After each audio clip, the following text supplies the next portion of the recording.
Le Wingmaster débrief du dimanche, parfois c'est en live et parfois c'est un contenu totalement enregistré comme on est en train de le faire là. Salut Jérôme. Salut Seb et salut à tous.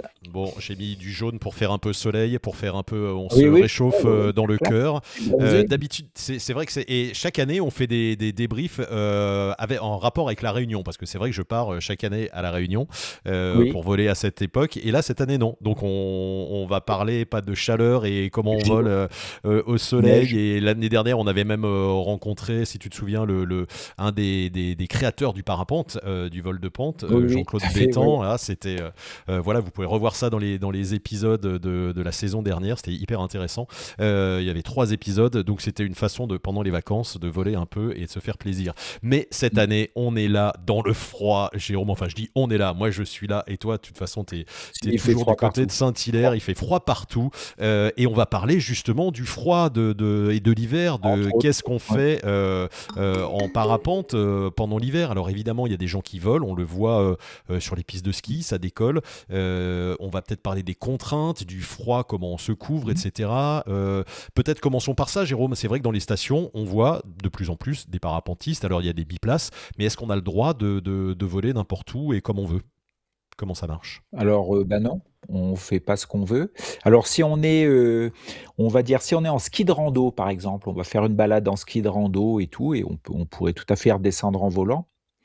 En décollant à ski. Après dans les stations, il faut voler dans des stations, qui acceptent le vol en parapente parce qu'il peut y avoir souvent des survols, des remontées mécaniques et compagnie. Il faut qu'il y ait des décollages dédiés et parce que c'est sur les pistes de ski et des atterrissages dédiés parce que c'est, dans la station, dans le bas des pistes de ski. Donc, voilà, il y a plein de stations où vous pouvez voler en parapente. Alors ça peut être soit des décollages à pied dans la neige quand la neige est dure, soit des décollages à ski. Alors ça, c'est sympa parce que ça vous permet de découvrir, ce qu'est le vol à ski. Alors on fait pas obligatoirement du thermique, on va dire, décembre, janvier, mais à partir de février, sur des stations avec des faces orientées au sud, on commence à faire du thermique et même à faire des beaux vols. Hmm. Alors, voilà, le truc, donc c'est aussi pour découvrir une nouvelle activité, c'est bien. Et pourquoi à pied ou à ski? Si vous avez des remontées mécaniques que vous pouvez prendre à pied, des télécabines et tout, ben, on peut très bien voler, décoller à pied. Et par contre, s'il y a des déplacements à faire dans la station pour aller, de l'atterrissage aux remontées mécaniques ou des remontées mécaniques vers les décollages, là, il faut avoir des skis, quoi, voilà. Et il faut pas avoir un gros niveau de ski pour, décoller à ski et Oui. atterrir à ski. En Pas revanche, besoin j'allais d'être dire, un est-ce que expert. ça s'adresse à tout le monde, Jérôme? Est-ce qu'il faut, j'allais dire, je suis, allez, entre guillemets, pilote de plaine. Je parle pas de moi, mais je parle des amis pilotes qui nous regardent ou pilotes qui viennent en vacances pendant l'hiver dans une station de ski. Est-ce qu'on peut se lancer comme ça sans avoir jamais fait ça ou c'est un peu chaud quand même? Ah bah oui, ça sera non, non, ça sera l'occasion. En Ok, fait, ce qu'il va allez, faire, c'est justement s'il y a des bien se renseigner plateformes par contre. dédiées pour décoller, voilà, il faut se renseigner, elles sont bien. Et puis comme là, on parle de parapente à ski, mais on peut aussi vous pouvez aussi, démarrer d'autres activités. Alors là, plus si vous en avez jamais fait avec un encadrement comme le speed riding, donc ça, c'est des avec à ski, mais avec des petites voiles et là, il faut avoir un bon niveau de ski. Voilà et faire 2 jours de formation, ça vous permet de découvrir ça, en fait. Toutes les opportunités pour manipuler, quelque chose qui vole, de vous retrouver en l'air, c'est intéressant. Ça fait aussi de l'apprentissage transversal. Et redis-moi à notre amie commune qu'on a à Chamonix, qu'on avait reçu dans un de nos lives aussi, et qui fait du speed riding et qui permet aussi aux pilotes qui ne Cyril connaissent pas Spic, d'essayer. oui, Voilà, tout à fait, Cyril. autour de Donc Chamonix. voilà. Alors Donc Chamonix est, on l'endroit où on peut faire des décollages à ski, aussi plein d'endroits où vous avez des remontées mécaniques en télécabine, donc vous pouvez très bien décoller à pied et poser dans la vallée en bas à pied aussi, voilà. Vous pouvez faire aussi du speed riding, du ski de randonnée et du vol, donc c'est assez varié, quoi, ouais. c'est vrai que si c'est par exemple Chamonix, c'est possible qu'il n'y ait pas forcément de neige en bas, mais en haut, donc on peut décoller à pied et Tout à puis fait, atterrir en bas sur exact la terre officielle. exactement, Mais voilà. toujours se Donc là, il y a renseigner pas sur ce de qui est, voilà, ce qui se fait et ce qui existe, et parce dans les que stations, là, il faut se dans les renseigner. stations, ouais, c'est ça. Après, en pleine montagne, on peut faire à peu près ce qu'on veut et se poser dans la neige, Ah, c'est plutôt cool, quoi. tout à Il y a fait, c'est plus plutôt bien, d'opportunités. ouais, tout à Ouais. fait. Voilà. Euh, Et mais après, quand vo- la neige est bonne, c'est toujours le est-ce qu'on descend à ski ou en volant? Et c'est ça, c'est ça, c'est ça. Jérôme, est-ce qu'il y a des contraintes de voler l'hiver? Après, on parlera aussi de ce qu'on peut faire quand on n'est pas à la montagne. Est-ce qu'il y a des contraintes? Alors c'est le froid, tu vas me dire la contrainte principale, c'est on se les gèle parce que quand il fait 0 ou -5, Exactement. le ressenti avec 30 km/h, ça Ça pique. Toi, tu ça connais peut être bien, quoi. plutôt -10 ou -15, oui.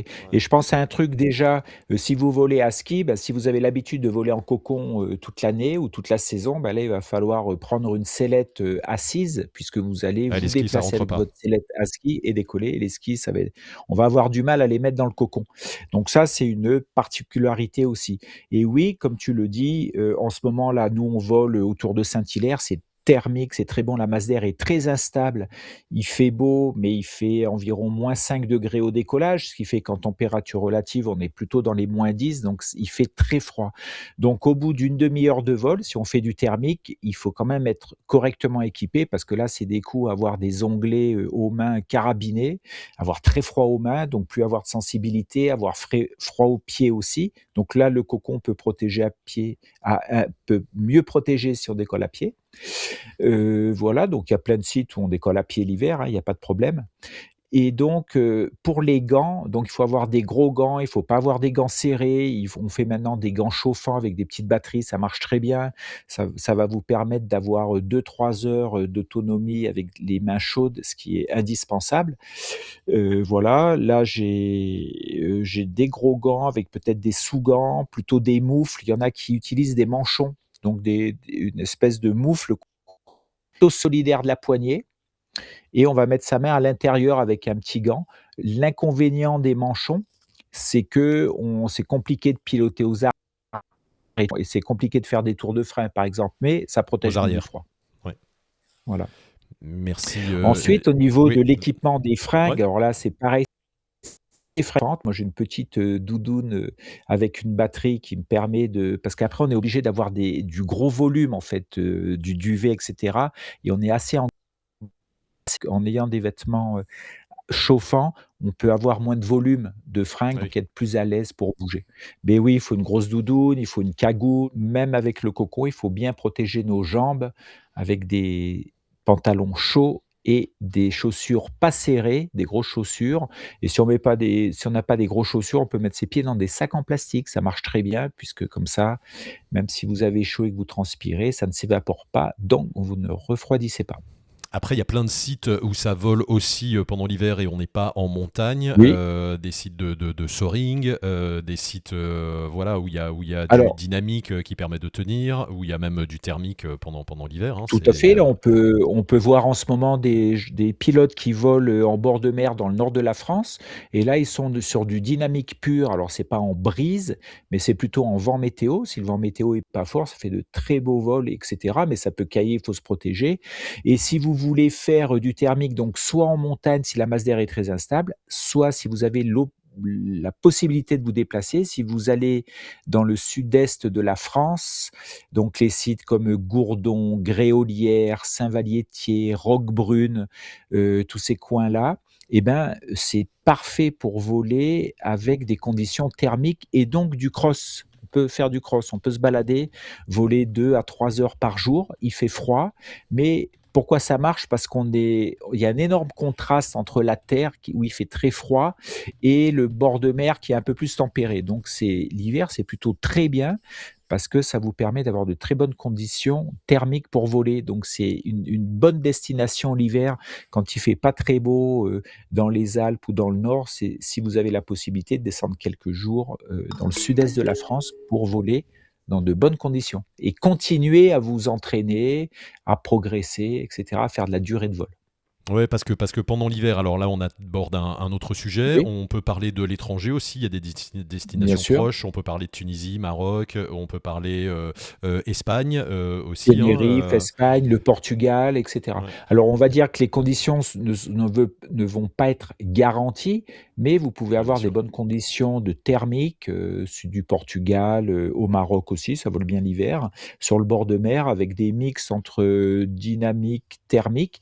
Alors il ne faut pas s'attendre à des conditions extraordinaires, mais ça vous permet d'être dans des endroits à température, tempérée, des destinations qui ne sont pas trop chères si vous avez le temps et vous allez sur place et c'est des destinations où il n'y a pas besoin de partir, 3 mois. Vous pouvez partir, quelques jours. Si vous avez le budget, le temps, ça vous permettra d'être en l'air avec d'autres pilotes aussi.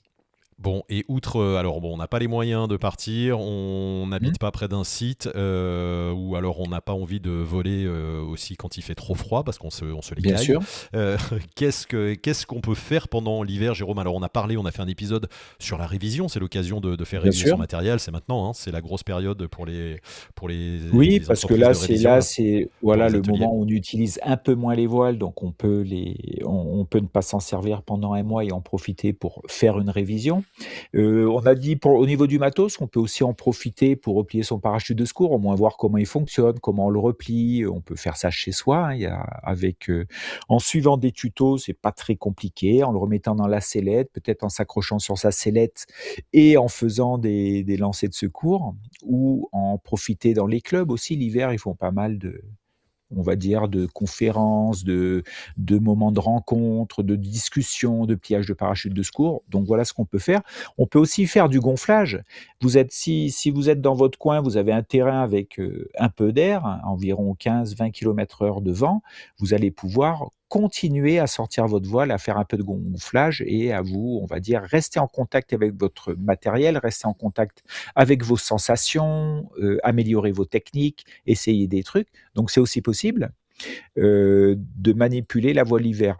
Donc si vous avez la possibilité, tout est bon à prendre pour rester dans le truc et pour essayer de diluer un peu le break.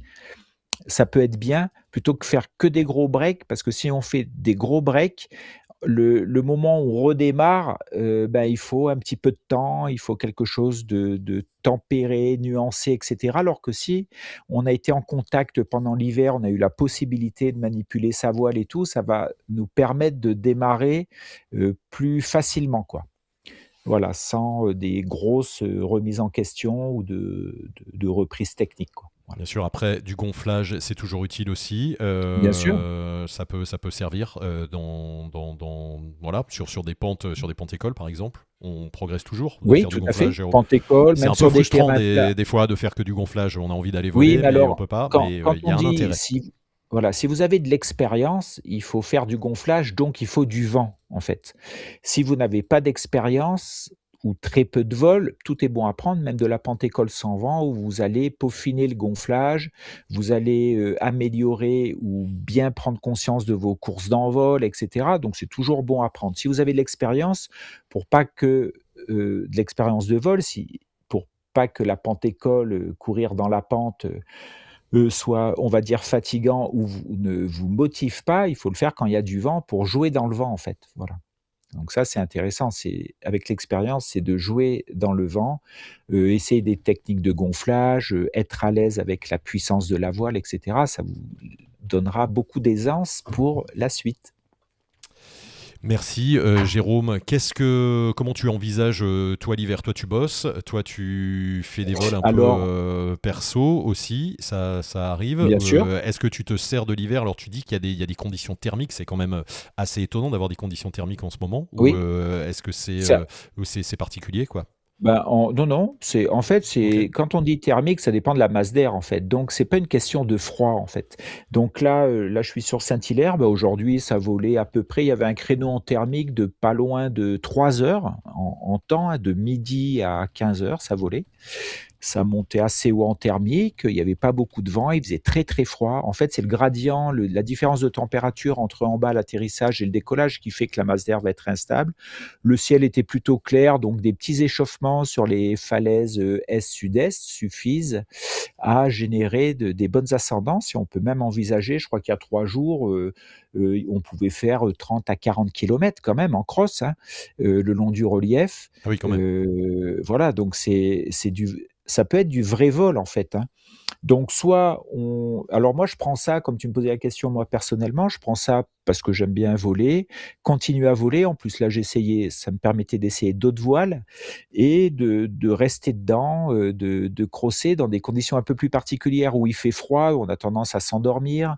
Il faut plus, assurer ses points avant de se balader un peu parce qu'on ne peut pas faire des points bas comme, pendant le printemps ou Ah oui, bien l'été. sûr. Donc ça permet, c'est une manière de voler un peu différente. Moi, je prends ça comme de l'entraînement et du plaisir, où Mmh. on peut faire plein de décollages et on repose et on réatterrit, voilà, on rester dans un côté ludique.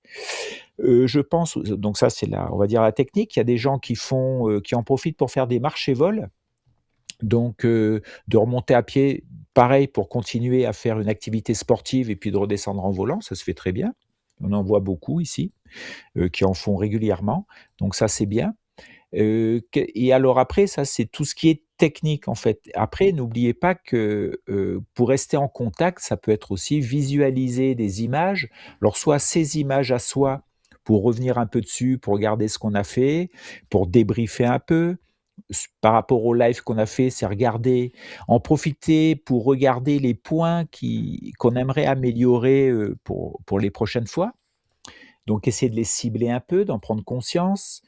Ça peut être aussi regarder des images qui n'ont pas des images de parapente, mais qui ne sont pas liées à vous, qui ne sont pas vos propres images. Donc ça permet de voir plein de choses, des choses techniques, d'autres manières de voler, d'autres endroits, tout ça qui permettent d'entretenir la Bien sûr. motivation, le rêve, tout ça, Une dernière les chose, envies. Jérôme, dans les 3 minutes qui nous restent, on a parlé de tout ce qui fait le parapentiste, Oui, de son équipement, de toutes les possibilités à l'étranger, etc. On revient dans le froid de l'hiver de la ouais. métropole, on va dire. Alors, très bien pour se protéger du froid, mais le parapente, lui, est-ce qu'il subit le froid? Est-ce qu'il subit le gel? Est-ce qu'à -10, la structure, la voile, elle se durcit? Est-ce que les suspentes, elles sont plus compliquées? Est-ce que ça gèle? Comment tu gères ça? Alors, il y a pas alors quand on vole, en général, je pense qu'il va plutôt falloir se méfier du cycle gel-dégel, en fait. C'est-à-dire que si vous avez un froid qui est très humide, donc et s'il fait un petit peu beau la journée, donc la manipulation de la voile peut-être, on ne sera pas dans les températures, négatives. Et puis, si vous volez en station, si vous volez qu'il y a un petit peu de neige, un peu d'humidité au sol, vous allez ensuite plier votre voile. Alors là, attention au stockage, en fait, donc ouvrez ça chez vous, dans un endroit sec, et pas humide pour pas renfermer la voile de manière, et qu'elle soit humide. Après les cycles gel-dégel, ici on n'a pas trop, mais on fera peut-être une information là-dessus.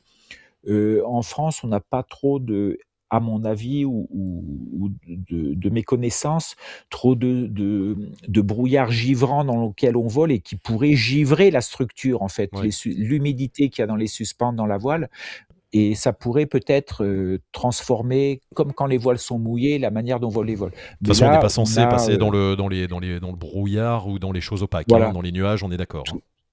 Tout à fait, mais on pourrait être, tu vois, quand on vole vraiment à la Ouais, limite, dans les ouais, c'est barbules ça. et tout en Ouais. ayant de la visée, qu'on soit vraiment dans des températures négatives et être dans peut-être une masse d'air qui pourrait givrer, comme ça. Alors moi, je connais pas trop, mais je crois qu'il y a des pilotes, je me renseignerai là-dessus, suivant où ils volent, où ils peuvent être confrontés à vraiment des suspentes qui gèlent, en fait, et ça peut transformer, peut-être le vol. Mais nous, on y est moins confrontés, je pense, ici. Bon. Après oui, la voile, quand on la déplie, quand c'est sec, on voit tout est beaucoup plus dur en fait, une certaine, Mmh. rigidification, des matériaux parce qu'il y a quand Bien sûr. même un peu d'humidité Normal. dedans. Ce qu'on peut trouver, je trouve, c'est plutôt en l'air le comportement de la voile. On a des comportements un peu plus vifs, un peu moins, dans des masses d'air très froides, un peu moins, amortis, je trouve, ouais. Voilà, c'est un peu plus sec, hem, voilà, La alors voile est plus que humide, enfin, tu dis plus sec, c'est le comportement qui est plus non, sec de non. la voile. Oui, c'est le comportement, c'est pas la Ouais. voile, voilà. Ouais, ouais, C'est on est plutôt d'accord. des comportements dans des masses d'air froides un peu plus toniques. OK. Voilà, mais sinon il y a pas grand chose, à faire à part le stockage, quoi, voilà. Ouais, faire attention, au stockage, mais en vol, a priori, on est OK, quoi. Voilà, ça Bon, marche, tout à fait. hyper intéressant, Jérôme. Donc on peut aussi profiter de ces périodes où on vole moins pour, penser à faire du débriefing de ses vols et aussi à placer ses objectifs pour les vols suivants, pour la saison qui va recommencer. Donc là, c'est pareil, il faut faire attention quand on place ses objectifs, il faut pas se mettre trop la pression là-dessus. L'objectif, c'est de se questionner sur qu'est-ce qui va nous faire rêver, qu'est-ce qui va nous motiver quand on va démarrer les vols. Ça peut être des endroits, des manières de voler, essayer du matériel, progresser dans sa manière de voler et les objectifs qu'on va poser, il faut pas qu'ils soient énormes en fait. Il faut pas hésiter à avancer, petit pas par petit pas et faire des petites étapes en fait, pour pas se dire, «Ben voilà, l'année prochaine, je vais essayer de passer, 100 kilomètres» ou des gros trucs comme ça, alors que peut-être que juste, augmenter, se détendre en l'air et cetera, voilà, travailler des objectifs un peu plus accessibles. Et certains pilotes aussi, parce que là on dit: «Qu'est-ce qu'on peut faire?» mais peut-être que certains pilotes aiment bien justement ne rien faire l'hiver, passer à d'autres activités pour, maintenir une certaine motivation en fait. Quand ça va redémarrer, ils auront une grosse motivation et ils seront un peu moins saturés peut-être du vol. Donc chacun va faire à sa manière, donc ne culpabilisez pas non plus si, vous ne faites rien, faites C'est ça, carrément ça autre marche chose. aussi. Voilà et ça Eh marche aussi très bien. Eh bien, merci Jérôme. Si vous avez des questions, bien évidemment, comme d'habitude, vous les posez dans les commentaires et Jérôme y répondra. Et puis, on se retrouve pour un prochain thème, peut-être encore hivernal. Ça sera encore Tout à l'hiver. On fait. verra comment les températures se comportent. Pour l'instant, ça caille là cette semaine, mais faites attention, protégez-vous. Et puis, et suivez tous les conseils de Jérôme. Et on se retrouve très vite, Jérôme, pour un nouveau Wingmaster débrief Ça marche. dimanche prochain. De toute façon, Av salut. Très bonne Avec soirée à plaisir tous. et à bientôt à tous. Ciao, ciao.